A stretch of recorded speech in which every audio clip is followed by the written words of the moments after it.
എന്ത് പറ്റി? അത് തന്നെ ഞാനും ചോദിക്കുന്നത്, എന്തിനാ അലറിയത്? അലറാ ഞാനെന്താ സിംഹോ? ഞാനല്ല അലറിയത്. പിന്നെ ആര്? ഈ ബ്രിട്ടോ അലറി. ഞാൻ ഞെട്ടി, എന്റെ കയ്യിലിരുന്ന മുട്ട പൊട്ടി, അതേ തട്ടി വീണ് എന്റെ മുട്ട് പൊട്ടി. എടാ പട്ടി, ആ വീഴ്ചയുടെ ഷോക്ക് ഞാനൊന്ന് വീണു, അത്രേ സംഭവിച്ചുള്ളൂ. ഞങ്ങളെ രണ്ടുപേരും വീഴിക്കാനായിട്ട് എന്തിനാണ് കിടന്ന് അലറിയത്? അലറേണ്ട സംഭവം ഉണ്ടായി, അലറാതെ പറ്റുമോ? ഞാനായതുകൊണ്ട് ഇത്ര അലറിയുള്ളൂ. വേറെ വല്ലതാണെങ്കിൽ മൈക്ക് വെച്ച് അലറിയാനെ. എന്നാ മൈക്ക് തരാടാ. പിന്നെ അലറാ, നീ കാര്യം പറടാ. നമ്മുടെ ഹൗസ് ഓണർ ചതിച്ചു. ഏത് പെണ്ണിനെ? പെണ്ണിനെ അല്ല, പിന്നെ ആണിനെ. പെണ്ണ് കെട്ടാൻ മോഹിച്ചു നടക്കുന്ന 3 യുവമിഥുനങ്ങളെ. അതേത് യുവമിഥുനങ്ങൾ? വ്യക്തമായിട്ട് പറയടാ. വ്യക്തമായിട്ട് പറഞ്ഞാ നമ്മളെ. നമ്മളെയോ? ആ, അതെന്തായാലും വാടക കൂടുതൽ വേണമെന്ന് പറഞ്ഞു. എന്നാ സമാധാനം ഉണ്ടായിരുന്നു. എത്ര കൂട്ടി ചോദിച്ചാലും കൊടുക്കാൻ നമ്മുടെ ഒന്നും ഇല്ലല്ലോ. ഇതല്ല, ഈ വീട് സ്ഥലവും അയാൾ ഒരാൾക്ക് വിറ്റു. ഇത് വാങ്ങിച്ച ആളുടെ കത്ത ഒന്ന് വായിച്ചു നോക്ക്. സഹോദരന്മാരെ, തമ്മിൽ പരിചയമില്ല. ഞാൻ വീടും വസ്തുവും നോക്കാൻ വന്നപ്പോൾ നിങ്ങൾ അവിടെ ഉണ്ടായിരുന്നില്ല. വീട്ടുടമ ലോഹിതാക്ഷമുള്ള ഡ്യൂപ്ലിക്കേറ്റ് താക്കോല് കൊണ്ട് വീട് തുറന്ന് കാണിച്ചു തന്നു. എനിക്കിഷ്ടമായി. വില ചേർന്നു, ഞാൻ മേടിച്ചു. ഇതിനു മുമ്പ് പലരും ആ വസ്തു വാങ്ങാൻ വന്നിട്ടും നിങ്ങൾ ഒഴിഞ്ഞു പോകില്ല എന്ന് ഭീഷണി മുഴക്കി അവരെയൊക്കെ മടക്കി അയച്ചതായി ലോഹിതാക്ഷം പിള്ള പറഞ്ഞു. എന്നിട്ട് നിങ്ങളെ കൊണ്ടൊരു വാക്കുപോലും ചോദിക്കാതെ ഞാൻ എന്തിനിത് വാങ്ങിയെന്ന് നിങ്ങൾക്ക് തോന്നിയേക്കാം. 28 വർഷം കേരള പോലീസിന് നിരന്തരം തലവേദന ഉണ്ടായിക്കൊണ്ടിരുന്ന ഒരു റിട്ടയർഡ് ഹെഡ് കോൺസ്റ്റബിൾ ആണ് ഞാൻ. ഹെഡേക്ക് പങ്കുണ്ണി നായർ എന്ന് പറഞ്ഞാൽ ഒരുമാതിരിപ്പെട്ടവരൊക്കെ അറിയും. ഞാൻ ഡ്യൂട്ടി നോക്കാത്ത സ്റ്റേഷനുകൾ കേരളത്തിലില്ല. അത്രയ്ക്ക് എന്നെ എടുത്ത് പെരുമാറിയിട്ടുണ്ട് ഡിപ്പാർട്ട്മെന്റ്. ഇപ്പോ എന്റെ സ്വഭാവത്തെക്കുറിച്ച് ഒരു ചെറിയ ഊഹം നിങ്ങൾക്ക് കിട്ടിക്കാണുമല്ലോ. കാണും. എല്ലാ മാസവും സ്ഥലം മാറ്റം കിട്ടിയിരുന്നത് കൊണ്ട് ഒരു കിടപ്പാടം സംഘടിപ്പിക്കാൻ പറ്റിയില്ല. ഭാര്യ മരിച്ചിട്ട് 10 വർഷം കഴിഞ്ഞു. പ്രായപൂർത്തിയാകാത്ത 1 പ്രായപൂർത്തിയായ 2 പെൺകുട്ടികളാണ് ആകെയുള്ള സമ്പാദ്യം. പ്രായപൂർത്തിയായ 2 റിട്ടയർമെന്റിൽ നിന്നും കിട്ടിയ പണം കൊണ്ടാണ് ഞാൻ വസ്തു വാങ്ങിയത്. ഇനിയും വാടക വീട്ടിൽ താമസിക്കാൻ വരുമാനം അനുവദിക്കാത്തത് കൊണ്ട് ഞങ്ങൾക്ക് ഉടനെ അവിടെ താമസമാക്കിയേ പറ്റൂ. ഞാൻ നിങ്ങൾക്കൊരു തലവേദനയായി മാറാതിരിക്കണമെങ്കിൽ ഈ കത്ത് കിട്ടി 7 ദിവസത്തിനകം നിങ്ങൾ സ്ഥലം കാലിയാക്കിക്കൊള്ളണം. അല്ലെങ്കിൽ എന്താ സംഭവിക്കുക എന്ന് എനിക്ക് പോലും പറയാൻ പറ്റില്ല. എന്ത് സംഭവിക്കാൻ? എന്തും സംഭവിക്കാം. എടാ, അയാൾ എക്സ് പോലീസുകാരനാണെങ്കിൽ ഞാൻ എക്സ് മിലിറ്ററി. മോനാ, ഓ, ഈ ഭീഷണി എന്റെ അടുത്ത് വേണ്ട. എന്താ സംഭവിക്കാൻ പോകുന്നത് ഞാൻ കാണിച്ചു തരാം. എന്താ നിങ്ങൾ എന്ത് വൃത്തികേട് കാണിച്ചത്? എന്ത് വൃത്തികേട്? ഞാൻ മുണ്ടെടുത്തിട്ടുണ്ടല്ലോ. വൃത്തികേട് പറയരുത്. നിങ്ങൾ ആട് വെച്ചാ വീട് വിറ്റത്? അത് കൊള്ളാം. എന്റെ വീട് വിൽക്കാൻ എനിക്ക് ആരുടെയെങ്കിലും അനുവാദം വേണോ? വേണം. ഞങ്ങൾ അവിടെ താമസിക്കുന്നിടത്തോളം വേണം. ഇങ്ങോട്ട് മാറണം. ഈ വീട് വിൽക്കാൻ നിങ്ങൾക്ക് അവകാശമില്ല. താമസം മാത്രമാണെങ്കിൽ പോട്ടെന്ന് വെക്കാം. ഞങ്ങളെ അവിടെ ഒരു സ്ഥാപനം കൂടി നടത്തുന്നുണ്ട്. ആ നഗ്നസത്യം നിങ്ങൾ മറന്നു. 3 കുടുംബങ്ങളുടെ ജീവിതമാണ് ഞങ്ങളുടെ ആ സ്ഥാപനം. Kerala building and control act പ്രകാരം തൊഴിൽ സ്ഥാപനങ്ങളെ ഒഴിപ്പിക്കാൻ പറ്റില്ല. നിങ്ങൾക്കറിയില്ലേ? ആക്ടിനെ കുറിച്ചൊന്നും ഇയാളോട് പറഞ്ഞിട്ട് കാര്യമില്ല. അതിനൊക്കെ വിവരം വേണം. വാടകക്കാരെ വെറും നികൃഷ്ട ജീവികളായി കാണരുത്. അവരും ഈ രാജ്യത്തെ പൗരന്മാരാ. അവർക്കുണ്ട് പൗരാവകാശം. എന്തോ പൗരാവകാശം. നിങ്ങൾ അവിടെ എന്ത് സ്ഥാപനം നടത്തുന്ന പറഞ്ഞത്? A to Z service. നാട്ടുകാർക്ക് വേണ്ട എന്ത് സഹായവും ഞങ്ങൾ ചെയ്തു കൊടുക്കും. ബോർഡ് കണ്ടിട്ടില്ലേ? എന്നാ എനിക്കൊരു സഹായം ചെയ്തു തരുമോ? പിന്നെ എന്താ ചേട്ടാ? നിങ്ങൾ ഒന്ന് അവിടെ നിന്ന് മാറി തരുമോ? 4 വർഷമായില്ലേ നിങ്ങളോട് താമസിക്കാൻ തുടങ്ങിയിട്ട്? ഇതിന്റെ ഒരു 40 ബോർഡുകൾ നിങ്ങളുടെ തൂക്കില്ലേ? 43. ഇതിൽ ഒന്നെങ്കിലും കുളം പിടിച്ചോ? അതെ, ഒന്നും ഗുണം പിടിക്കാത്തോണ്ടല്ലേ ഞങ്ങൾ വീണ്ടും വീണ്ടും ഓരോന്ന് തൂക്കുന്നത്. ഒന്നി തന്നെ കടിച്ചു തൂങ്ങുന്ന പ്രകൃതം ഞങ്ങൾക്കില്ല. ജനിക്കുമ്പോഴേ ആരെങ്കിലും നടന്നിട്ടുണ്ടോ? പലവട്ടം വീഴുമ്പോഴേ നടക്കാൻ പഠിക്കൂ.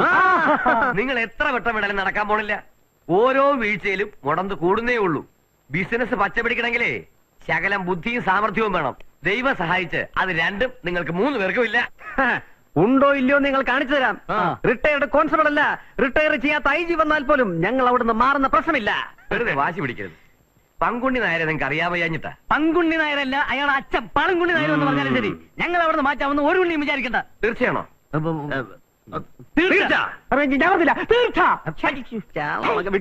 വിട്ടു. യുവന്മാരെ കൊണ്ടുള്ള ടെൻഷൻ എന്ന് തുടങ്ങിയതാ? കഴിഞ്ഞ 4.5 വർഷമായിട്ട് അനുഭവിക്കുന്ന ടെൻഷനാ. ടെൻഷൻ ഒഴിഞ്ഞിട്ട് ഒരു നിമിഷമെങ്കിലും സുഖമായിട്ട് ജീവിക്കാൻ പറ്റുമെന്നാ എനിക്കിപ്പോ സംശയം. നേരത്തെ ബാങ്കുകാരെയും വായ്പ വാങ്ങിച്ച നാട്ടുകാരെയും മാത്രം പേടിച്ചാൽ മതിയായിരുന്നു. ഇനിയിപ്പോ പെൻഷൻ പറ്റിയ പോലീസുകാരനെ കൊണ്ടുള്ള ടെൻഷൻ കൂടിയായി. ഇതൊക്കെ കൂടി വച്ചുകെട്ടി അവസാനിപ്പിച്ചിട്ട് നാട്ടിലേക്ക് തന്നെ പോയാലോ എന്ന് ആലോചിക്കുന്നത്. അവിടെ ചെന്നിട്ട് എന്തെടുക്കാനാ? യേശുദാസിന്റെ ഗാനമേള നടത്താൻ പിരിച്ച കാശുമായിട്ടല്ലേ നമ്മൾ മുങ്ങിയത്. അത് മറക്കണ്ട. അത്രയും കാശാ പോലീസുകാരൻ തിരിച്ചു തന്നിരുന്നെങ്കിൽ ആ പണം ക്ലബിൽ തന്നെ തിരിച്ചേൽപ്പിച്ചിട്ട് വല്ല പാടത്തോ പറമ്പിലോ പോയി കിളച്ചെങ്കിലും ജീവിക്കായിരുന്നു. ഏത് നേരത്താണോ എന്തോ ഇങ്ങനെ ഒരു കുരുട്ട് ബുദ്ധി നമുക്ക് തോന്നിയത്. ഇനിയിപ്പൊ അതൊക്കെ പറഞ്ഞിട്ട് കാര്യമില്ല. കൂലിയും വേലയില്ല, നാട്ടിലേക്ക് ചെന്ന എന്താ വില? എങ്ങനെയും പിടിച്ചു നിന്നേ പറ്റൂ. അതിനാ പോലീസുകാരെ സമ്മതിക്കോ? അങ്ങനെയൊന്നും ഇറക്കി വിടാൻ പറ്റില്ല. ഇനിയിപ്പൊ കേസ് കൊടുത്താൽ തന്നെ വിധി പറയാൻ എത്ര വർഷം എടുക്കും? അത് കുറെ കാലം പിടിക്കും. അയാള് ഗുണ്ടകളെ കൊണ്ട് നമ്മളെ തല്ലി ഇറക്കിച്ചാലോ? അതിനുള്ള ധൈര്യമൊന്നും അയക്കില്ല. ആയിരുന്നെങ്കിൽ കത്തിലൂടെ അങ്ങനെ ഒരു ഭീഷണി മുഴക്കില്ല. എടാ, കുരയ്ക്കുന്ന പട്ടി കടിക്കില്ല, പഠിച്ചിട്ടില്ലേ? പക്ഷെ പട്ടിക്കത് അറിയണ്ടേ? 5 മാസം മുമ്പ് സെക്കൻഡ് ഷോ കഴിഞ്ഞ് ഞാൻ വരുമ്പോൾ ഒരു പട്ടി കുറച്ചുകൊണ്ട് കടിച്ചു. അത് കഴിഞ്ഞ് കടിച്ചിട്ട് പിന്നെയും കുറച്ചു. പഴഞ്ചൊല്ലിയൊന്നും പഴയതുപോലെ കണ്ണടച്ച് വിശ്വസിക്കരുത്. പഴഞ്ചൊല്ലൊക്കെ വെറുതെ സീരിയസ് ആയിട്ട് ഒരു കാര്യം പറയുമ്പോഴാണ് പഴഞ്ചൊല്ല്. പുതിയ ജോലിയിലാണെങ്കിൽ പറ. നിർത്ത. ഇനിയിപ്പൊ ഗുണ്ടകൾ അടിച്ചിറക്കി തന്നെ ഇരിക്കട്ടെ, നമ്മൾ ഇറങ്ങുന്ന വിഷയം ഉദിക്കുന്നില്ല. പിന്നെ അവര് വന്ന് നമ്മളെ ചവിട്ടി ഇറക്കട്ടെന്ന. എന്തായാലും ഈ വീട്ടിൽ നിന്ന് ഇറങ്ങി കൊടുത്താ പിന്നെ ഈ നാട്ടിൽ വേറൊരു വീട് കിട്ടുമെന്ന് പ്രതീക്ഷിക്കാം. നാട്ടുകാർക്ക് നമ്മളെ കുറിച്ച് അത്രയ്ക്ക് നല്ല അഭിപ്രായമാണല്ലോ. നമ്മളെ കുറിച്ചല്ല, നിന്നെ കുറിച്ച്. എന്നെ കുറിച്ചാ? അതെ, ചെയ്ത ബിസിനസ് ഒക്കെ പരാജയപ്പെട്ടു, കുറെ കടവുണ്ട് എന്ന് കരുതി നാട്ടുകാരുടെ കയ്യിൽ നമ്മൾ പിടിച്ചു. അതിന് എന്നോട് ചൂടാവണമെന്നിടേ. ചൂടായതല്ല, അവന്റെ ടോൺ ഇങ്ങനെയാ. അല്ല, കൂട്ടത്തിൽ നീയാണ് ബുദ്ധിമാനെന്നല്ലേ നിന്റെ ഭാവം? ഭാവമല്ല, കുറച്ച് ബുദ്ധിമാൻ തന്നെയാണ്. അപ്പൊ ബുദ്ധിമാൻ തന്നെ ഇതിനൊരു പരിഹാരം പറ. പറയാം. സമൂഹത്തിന്റെയും നിയമത്തിന്റെയും സഹാനുഭൂതി പിടിച്ചു പറ്റാൻ പറ്റുന്ന ഒരുത്തിനെ നമ്മൾ കൂടെ താമസിപ്പിക്കുന്നു. അവനെ നമ്മൾ ബിസിനസ്സിൽ പാർട്ട്ണറാക്കുന്നു. അപ്പോൾ ഇറക്കിവിടൽ ഒരു ധാർമ്മിക പ്രശ്നമായിട്ട് മാറുന്നു. ഐഡിയ കൊള്ളാം. പക്ഷേ ധാർമ്മിക പ്രശ്നമാക്കാൻ പറ്റിയ സഹാനുഭൂതി പിടിച്ചു പറ്റുന്നവൻ എവിടെ നിന്ന് കിട്ടും? അതിനൊക്കെ വഴിയുണ്ട്, വഴിയുണ്ട്. എന്നാ വഴി വരട്ടെ. അമ്മ അമ്മ അമ്മ എന്തെങ്കിലും എന്തെങ്കിലും ഒന്ന് തരണേ.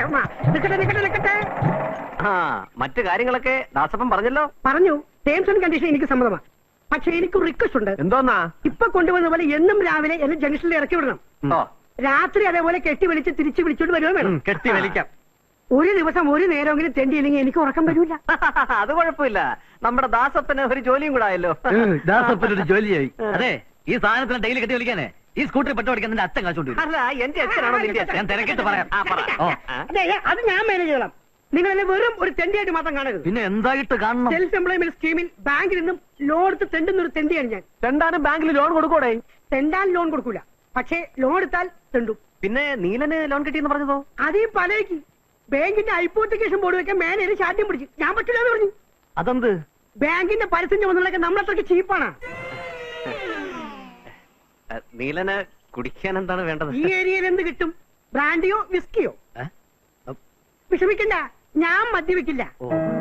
പകല് ഡ്യൂട്ടി ടൈം, രാത്രി നമുക്ക് അടിച്ചു വിളിക്കാം. അയ്യടാ, അടിച്ചു പൊളിക്കാൻ പറ്റിയ കമ്പനി. മുകുന്ദന്റെ selection best. എന്താണ് എനിക്ക് വേണ്ടി സെലക്ട് വെച്ചിരിക്കുന്നത്? ജോണി വാക്കറാണോ? ടോണി വാക്കറല്ല, വാണി ജോക്കർ. ഇതൊരു നടക്ക് പോകുന്ന ലക്ഷണം ഇല്ല. സോറി, എനിക്ക് അങ്ങനെ ഒറ്റ നടക്കി പോകാൻ പറ്റില്ല. വിദേശിയിൽ കഴിക്കുന്ന പോലെ സ്വല്പം സിപ്പ് ചെയ്തോണ്ട് കഴിക്കണം. നിങ്ങളൊരു നടക്കി കഴിക്കുന്നത് നോ ഒബ്ജക്ഷൻ. അതെ, ഈ വാചകം തന്റെ ഒക്കെ ആ പോലീസുകാരൻ വരുമ്പോഴും കാണിക്കണം. പിന്നെന്താ, അയാൾ എപ്പോഴാ വരിക? എപ്പ വേണമെങ്കിലും വരാം. വരട്ടെ. കത്ത് പ്രകാരം അയാൾ അനുവദിച്ച അവസാന ദിവസം ഇന്ന്. വാക്ക് പാലിക്കുന്നതാണെങ്കിൽ കണക്കും പ്രകാരം നാളെ അയാൾ വരേണ്ടതാണ്. നാളത്തേക്ക് ഒരു ദിവസം വേണമെങ്കിൽ ഞാൻ ലീവ് എടുക്കാം. അയാൾ വരട്ടെ.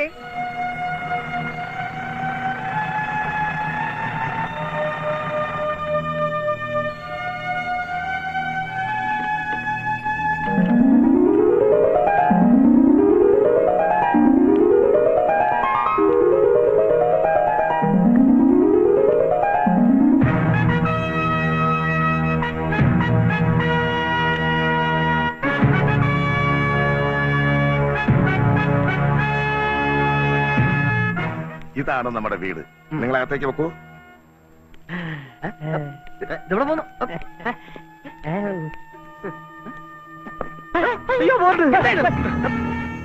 നിങ്ങളാണ് ഇവിടുത്തെ താമസക്കാരല്ലേ? അതെ, വെറും താമസക്കാരല്ല, ഏതാണ്ട് വീട്ടുടമസ്ഥരെ പോലെ തന്നെയാ. ഓഹോ, ഞാൻ കത്ത് കിട്ടിയില്ലേ? അയ്യോ കിട്ടി. പിന്നെന്താ താമസം മാറ്റാഞ്ഞേ? മാറ്റണമെന്ന് തോന്നിയില്ല. ആ, വളരെ നന്നായി. നിങ്ങൾ ഇന്നലെ തന്നെ ഇവിടെ നിന്ന് മാറിയിരുന്നെങ്കിൽ ഈ ലോറിയിൽ നിന്ന് സാധനങ്ങളൊക്കെ ഇറക്കാൻ ഞാൻ വേറെ കൂലിക്കാരെ അന്വേഷിക്കണമായിരുന്നു. പൊട്ടുന്ന സാധനങ്ങളൊക്കെ ഉണ്ട്, വളരെ സൂക്ഷിച്ചു ഇവിടെ ഇറക്കാൻ. സമയം കളയണ്ട. ഏതേത് സാധനങ്ങൾ എവിടെയൊക്കെ വെക്കണമെന്ന് ഞാൻ പോയി നോക്കിട്ട് വരാം. മാറി നിൽക്ക്, മാറി നിൽക്കടാ. പോലീസുകാരന്റെ ബുദ്ധിക്ക് ഇത്ര ആഴോ? പെമ്മക്കളെ കൊണ്ട് താമസമാക്കിയ നമ്മൾ ഇവിടെ നിന്ന് മാറി കൊടുക്കുന്നാണോ? എന്നാലും ഒന്ന് കാണണമല്ലോ. ഈ തടിച്ച് പെമ്പിള്ളാരുടെ കൂടെ നമ്മളും കൂടെ താമസിക്കൂ.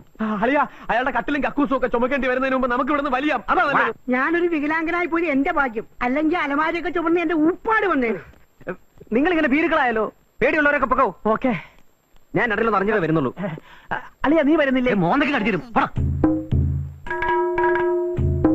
യൂണിയൻകാരെത്തി. ഇനി അവര് ചുമന്നോളൂ. സമാധാനമായി. ഇല്ല, സാധനങ്ങൾ നമ്മൾ തന്നെ ഇറക്കുന്നു. എന്ത് മണ്ടത്തിലാടാ ഈ വിളിച്ചു പറയുന്നത്? മണ്ടത്തിലൊന്നും അല്ലടാ.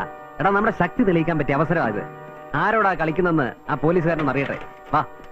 വാടാ വരാൻ. എന്തെടുക്കുക? കണ്ടില്ലേ, സാധനങ്ങൾ ഇറക്കുക. സാധനങ്ങൾ എവിടെ കണ്ടാലും ഇറക്കൂ. ഇറക്കും. ആരോട് ചോദിച്ചിട്ടാ ഇറക്കുന്നത്? ആരോട് ചോദിക്കാനാ? ഇതൊക്കെ ഞങ്ങളുടെ അവകാശമാണ്. അതങ്ങ് പോളിറ്റ് ബ്യൂറോയിൽ പോയി പറഞ്ഞേച്ചാ മതി. പോളിറ്റ് ബ്യൂറോയ്ക്ക് പറഞ്ഞ പട്ടി.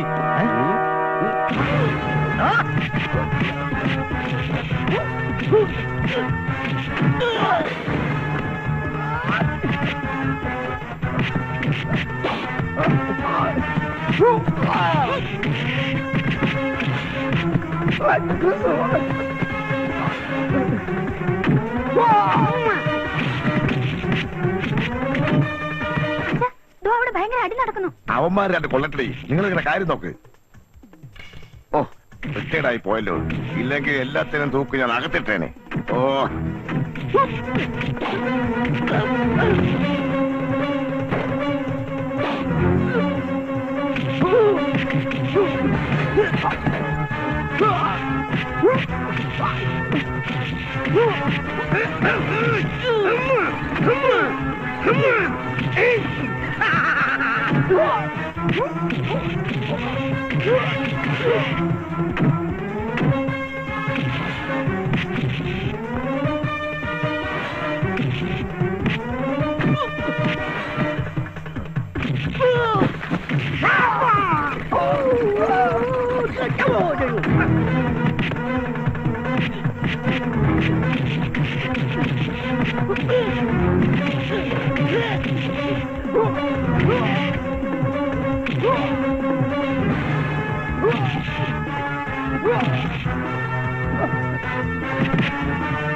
എടാ, നീ ഇവിടെ നടി കാണുവാണോ? ഞാനെന്ത് ചെയ്യാനാണ്? ഞാൻ വികലാംഗനല്ലേ? നോക്കിയിരിക്കാതെ പോലീസുകാരനെ വിളിച്ചോണ്ട് വന്ന് ഞങ്ങളുടെ ശക്തി ഒന്ന് കാണിക്കേ. ചെല്ലേ. പറഞ്ഞത് പോലെ അത് ശരിയാണല്ല. അതിനു വേണ്ടി ഈ അടി മുഴുവൻ നടത്തിയത്. സാറേ സാറേ സാറേ സാറേ പുറത്തിറക്കാവുന്ന സാറ് കാണില്ലേ? മുകുന്ദനും കൂട്ടും യൂണിയൻകാരും തമ്മിൽ പൊരിഞ്ഞടി കിടക്കാം. മുകുന്ദന്റെ കാര്യത്തിൽ കാണുക തന്നെയാ. സാറ് ഒന്ന് കാണു സാറേ. എന്തൊന്ന് കാണാൻ? സർവീസിൽ നിന്ന് 28 കൊല്ലം ഈ അടിതടിയല്ലേ കണ്ടോണ്ടിരുന്നത്. ആ യൂണിയൻകാരെ പെട്ടെന്ന് അടിച്ചൊതുക്കിയിട്ട് സാധനങ്ങൾ ഇറക്കാൻ പറയേ. എന്തൊരു മാറ്റം! മതി മതി, അടിച്ചത് മതി. എടാ സഹോദരന്മാരെ, തടി വെറുതെ കേടാക്കണ്ട. അങ്ങനെ അടി കാണാൻ മഞ്ഞില്ലെന്ന്.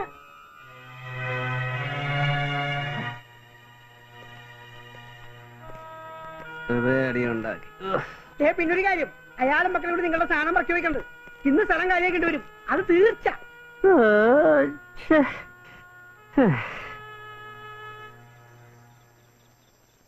എത്ര വേഗമാണ് മനുഷ്യന്റെ ജീവിതത്തിൽ മാറ്റങ്ങൾ സംഭവിക്കുന്നത്. ചില ദരിദ്രവാസികൾ വന്നാൽ സമയം മാറാൻ അധികം നേരം വേണ്ട. ഒരിട്ടും അത് എന്നെയാണ് ഉദ്ദേശിച്ചത്. ഞാനും കൂടെ ഉള്ളത് കൊണ്ടാണ് വാടകയ്ക്ക് ഒരു വീട് കിട്ടുന്നവരെ ഈ ചാവടി താമസിക്കാൻ അങ്ങേര് സംഭവിച്ചത്. അല്ലെങ്കിൽ ഈ രാത്രി എല്ലാം കൂടി സ്ട്രീറ്റിൽ പോയി കിടന്നേനെ. ഇവിടെ ഇങ്ങനെ നാണം കെട്ട് കിടക്കുന്നതിലും ഭേദം സ്ട്രീറ്റിൽ പോയി കിടക്കുന്നതാ. ആ പെമ്പിള്ളാളെ മുമ്പിൽ കംപ്ലീറ്റ് ആണത്തും പോയി. നിനക്ക് അതാണ് വിഷമം? അതൊരു വിഷമം തന്നെയാ. എടാ, നമ്മുടെ മുമ്പിൽ അവളുമാര് നാണം കിടന്ന് കാണണം. അയ്യോ, കാണണ്ടേ. ഇനി നീ തലതിരിഞ്ഞ ഐഡിയ ഒന്നും കണ്ടുപിടിക്കല്ലേ മുകുന്ദ. ഇടികൊണ്ട് ഊപ്പാടായത് പോട്ട്. ചുമടെടുത്ത് മനുഷ്യന്റെ ആക്സിൽ ഒടിഞ്ഞ്. വല്ല തലതിരിഞ്ഞ ഐഡിയകൾ ആലോചിച്ച് കളയണ സമയം കൊണ്ട് കണ്ടുപിടിക്കാൻ നടക്കണ രാജ്യം വല്ല ഉണ്ടോന്ന് കണ്ടുപിടിക്കണേ. അതാകുമ്പോ പിന്നെ ഗിന്നസ് ബുക്കിൽ പേരെങ്കിലും വരും. ഒരു വീട് കിട്ടുന്നവരെ ഇവിടെ താമസിച്ചോളാനല്ലേ അങ്ങേര് പറഞ്ഞത്? വീട് കിട്ടാൻ ഒരുപാട് മാസം എടുക്കും. അതിനുള്ളിൽ നായരെയും മക്കളെയും ഞാൻ വരച്ച വരയും നിർത്തും.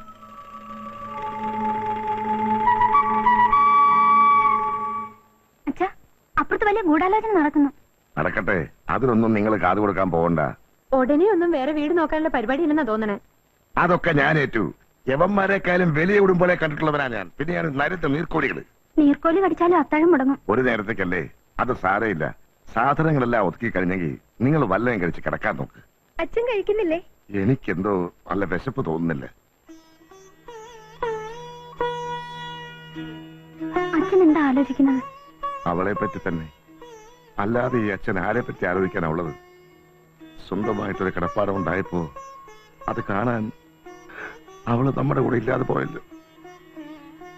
മടങ്ങി പോകാൻ ആശയില്ലാഞ്ഞിട്ടല്ല. എന്റെ സിറ്റുവേഷൻ ഞാൻ ടീച്ചറോട് പറഞ്ഞില്ലേ? ചാന്ദിനെ എനിക്ക് മനസ്സിലാവുന്നുണ്ട്. എന്റെ സ്റ്റുഡൻസിൽ ഏറ്റവും ബ്രില്യന്റ് ആയ കുട്ടിയായിരുന്നു നീ. ഞാൻ കരുതിയത് നീ ഇപ്പോ സ്റ്റേറ്റ്സിലോ ഇംഗ്ലണ്ടിലോ പഠിക്കുന്നുണ്ടാവുന്ന. ഓഫറുകൾ വന്നതാ, ഒന്നും നടന്നില്ല. ഈ അവസ്ഥയിൽ കുട്ടി എനിക്ക് ഹെൽപ്പ് ചെയ്യണമെന്നുണ്ട്. പക്ഷെ ഞാൻ എന്ത് ചെയ്യാനാ? ഒരാഴ്ച കൂടുതൽ ഗസ്റ്റിനെ അഫോർഡ് ചെയ്യരുതെന്ന് ഇവിടെ കർശന നിയമമാ. ഇപ്പൊ തന്നെ 2 ആഴ്ച കഴിഞ്ഞില്ലേ? ബുദ്ധിമുട്ടിക്കാണെന്ന് തോന്നരുത്. വേറെ എവിടെയെങ്കിലും ഞാനും നോക്കട്ടെ. അളിയാ ഞാൻ പോവാ. അളിയാ ഞാൻ പോവാ. അങ്ങനെ അളിയം പോയാൽ ശരിയാവില്ല, ഞാൻ തന്നെ പോവാം. എന്ത്? പെൺപിള്ളാര് കിടക്കുന്ന എവിടെയാന്ന് പ്രത്യേകം ശ്രദ്ധിക്കണം. ഓ. അങ്ങനെയാണ് നമ്മുടെ പണി എളുപ്പമാവും. പെമ്പിള്ളാരുടെ കാര്യം ഒന്നും എന്നെ പഠിപ്പിക്കാം.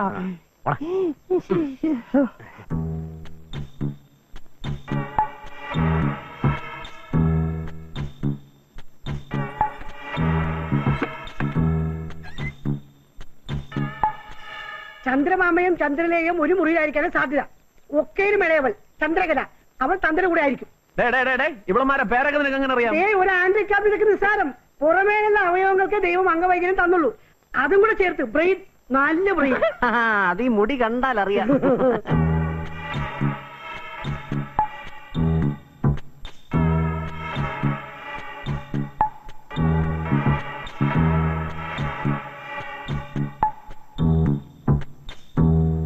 ആ പോലീസുകാരനും മക്കളും ഈ വീട്ടിൽ ഒരു ദിവസം പോലും മനസ്സമാനായിട്ട് കഴിയരുത്. അതിന്റെ സൂചന ഈ രാത്രി തന്നെ അവരറിയണം. പോലീസും പ്രേതവും പിശാചും ഒക്കെ പഴയ നമ്പറുകളാ. അതൊക്കെ സിനിമയെ കണ്ട് മടുത്തു. എന്നാ ഒരു പുതിയ നമ്പർ പറഞ്ഞു താടാ. പെമ്പിള്ളേര് മേടിച്ചാ പോരെ. ആ അത് നിങ്ങൾ വേഷം കെട്ടൊന്നും വേണ്ട. പിന്നെ? ഞാൻ പറഞ്ഞുതരാം. വാ, നിങ്ങൾ 3 പേരും ആ, അവരുടെ വാതിക്കൽ ചെല്ലുന്നു. ആ, വാതിലിൽ മുട്ടുന്നു. ഞങ് ഞങ് ഞങ്. അവർ വാതിൽ തുറക്കുന്നു. ആ. നിങ്ങളുടെ 3 പേരുടെയും മോന്ത അവർ കാണുന്നു. ഞെട്ടിപ്പൊട്ടി അവർ കരയുന്നു. ദേ ഒരൊറ്റ താങ്കൾ തല്ലരുത്, തല്ലരുത്. ആ. വികലാംഗനെ തല്ലരുത്. വികലാംഗ വർഷമാണ്. അയ്യോ, വൃത്തപ്പെടുന്ന മുറിയില്ലേ ആ റിട്ടയർഡ് കിളവ് മാത്രം ഒറ്റ കിടപ്പുണ്ട്. അത് തന്നെ നാഗടന്നോട്ട് നാഗനെ ആരുടെ അച്ഛൻ അങ്ങോട്ട് മാറി തീരുമാനിക്കും. പറയടാ. ആ പെമ്പിളുടെ ഒന്നിനെ അവിടെ എങ്ങും കാണുന്നില്ല. നീ ശരിക്കും നോക്കിയോ? നോക്കി, നോക്കാവുന്ന ഹോളിലൂടെയൊക്കെ നോക്കാവുന്നതിന്റെ മാക്സിമം നോക്കി. പിന്നെ ഇവരെവിടെ പോയി?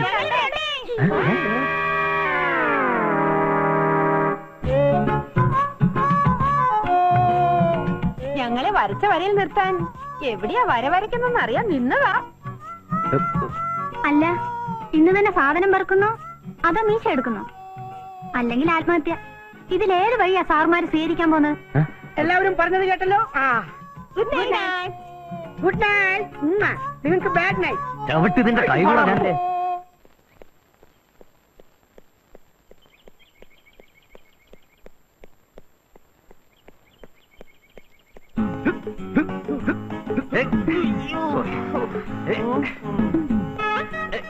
ആഹാ, ചവിട്ടെ. ഇതെന്താ കടത്തനാണ് കളറിയോ?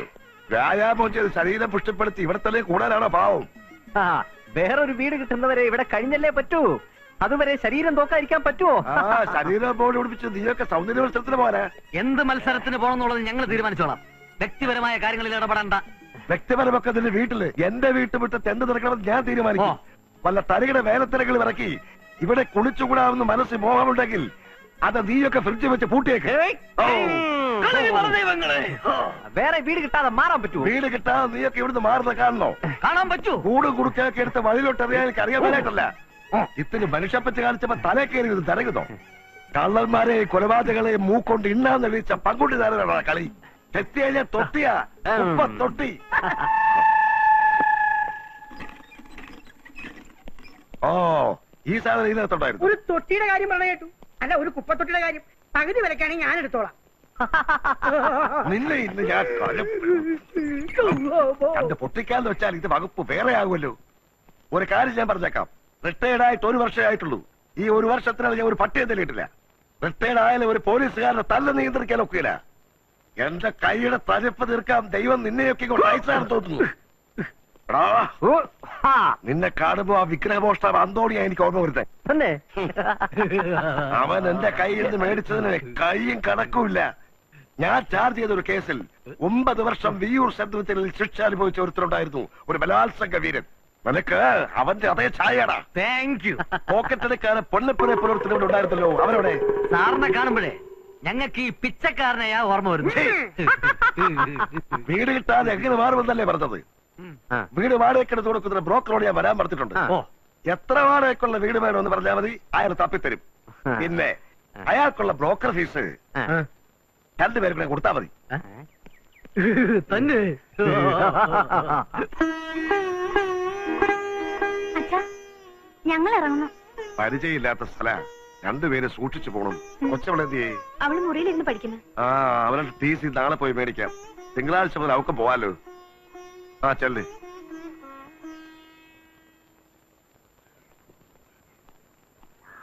ഹലോ ഇവളുമാരത് എവിടെ ഒരുങ്ങിക്കിട്ട് പോകുന്നത്? ഞാൻ പുറകെ ഫോളോ ചെയ്താലോ? എങ്ങനെ ഫോളോ അല്ല, ചെയ്യും? ഇങ്ങനെ ഇവളുമാരെ വളയ്ക്കാൻ വേണ്ടിയല്ല നമ്മൾ ഇവിടെ കടിച്ചു തൂങ്ങി കിടക്കുന്നത്. വളയ്ക്കാനല്ലാതെ പിന്നെ ഓടിക്കാനാ? ആ, ഇപ്പൊ തന്നെ ആവശ്യത്തിന് ചീത്തപ്പേരുണ്ട്. ഇനി പ്രേമത്തിന്റെ ഒരു കുറവേ ഉള്ളൂ. എന്തൊക്കെയായാലും ഇവിടെ താമസിക്കുന്നിടത്തോളം കാലം നമ്മളിൽ ആരിൽ നിന്നും അങ്ങനെ ഒരു നീക്കം ഉണ്ടായിക്കൂടാ. അതെ, എല്ലാവരും കുറച്ചുകൂടെ ഡീസന്റ് ആവാം. അതെ. എനിക്ക് അതിന് കഴിയുമ്പോൾ തോന്നുന്നില്ല. അതെന്ത്? അവളുമാര് ഇങ്ങോട്ട് അപ്രോച്ച് ചെയ്യാൻ സാധ്യതയുണ്ട്. അയ്യടാ അപ്രോച്ച് ചെയ്യാൻ പറ്റിയ രൂപം. നിന്റെ കാര്യമല്ല പറഞ്ഞത്. പിന്നെ അനശ്വര പ്രേമത്തിന് ഫിഗർ ഒരു പ്രശ്നമല്ല. കുമാരനാശാന്റെ ചാത്തമ്പുറേനെ സാവിത്രി അന്തർജനം പ്രേമിച്ചില്ലേ? അതെ, ഈ പ്രേമപുരാണം അവസാനിപ്പിച്ചിട്ട് ഉച്ചയ്ക്ക് എന്നാ എടുത്തിട്ട് ഞണ്ണും എന്നാലോചിക്കും. ഉച്ചയ്ക്ക് കഴിക്കാൻ ഒന്നുമില്ലേ? ഉച്ചയ്ക്ക് കഴിക്കാൻ ഉണ്ട്. ഇത്രയും ദിവസം അനങ്ങാതിരുന്ന മൂക്കൂട്ട തിന്നില്ലേ? ഇനി കുറച്ച് ദിവസം പട്ടിണി കിടാ. അതിന് ആളെ വേറെ നോക്കണം. ആരെ? ഏത് സമയത്തും പ്രയോഗിക്കാനുള്ള കൈത്തൊഴിൽ എന്റെ കൈവശമുണ്ട്. ഓ. ഞാനെന്തിനു പട്ടിണി കിടക്കണം? അപ്പൊ പറഞ്ഞ പോലെ ചാച്ച അമ്മ അവിടെ അമ്മ ഇല്ല. അച്ഛ ഓടാ. ഓ. അമ്മ അച്ഛ അമ്മ. ഓട്ട് ഈ തെണ്ടിയും കൂടെ പിടിച്ച് ഇവിടെ കയറ്റിയില്ല. ഇല്ലെങ്കിൽ ഒരാഴ്ചത്തേക്കുള്ള അരി സാധനങ്ങളും കൂടെ ഇവിടെ കണ്ടേനെ. ഇപ്പൊ തന്നെ ആ പലചരക്കടയിലെ 3 മാസം പറ്റി കുടിശ്ശികയാ. അത് തീർത്തു കൊടുക്കാതെ അങ്ങോട്ട് ചെല്ലണ്ടെന്നാ ഫിലിപ്പോസ് പറഞ്ഞിരിക്കുന്നത്. ആ ബാങ്കിൽ പൈസ അടയ്ക്കേണ്ട നാളെയാ. നാളെ അടച്ചില്ലെങ്കിലേ മറ്റന്നാൾ ബാങ്ക് ഇവിടെ ആയിരിക്കും. ഡേയ്, ആ ബ്ലേഡുകാരനോട് പറഞ്ഞ അവധി 1-ാം തീയതി. അത് മറക്കണ്ട. ഹേ, ഇതെല്ലാം കൂടെ എന്തിനാ എന്റെ അടുത്ത് പറയുന്നത്? പിന്നെ ആരെടുത്താ പറയേണ്ടത്? എല്ലാം എന്റെ സ്വന്തം ഇഷ്ടത്തിന് ചെയ്താണോ? എല്ലാവരും ആലോചിച്ചിട്ട് തന്നെ ചെയ്തത്. നീ ഇങ്ങനെ ചൂടാവേണ്ട കാര്യമൊന്നുമില്ല. നമ്മുടെ അവസ്ഥ പറഞ്ഞതേ ഉള്ളൂ. 4-5 വർഷമായിട്ട് അനുഭവിക്കുന്നതാ. ആ, ദൈവം ഒരു വഴി കാണിച്ചു തരുമായിരിക്കും. ഓ. വഴി കാണിച്ചു തരും. പക്ഷെ അതുവരെ പട്ടിണി കിടക്കാൻ എന്നെ കിട്ടൂല. ഞാനിപ്പോ എന്താ ചെയ്യണ്ടേ? പോയി പിച്ചേടാ.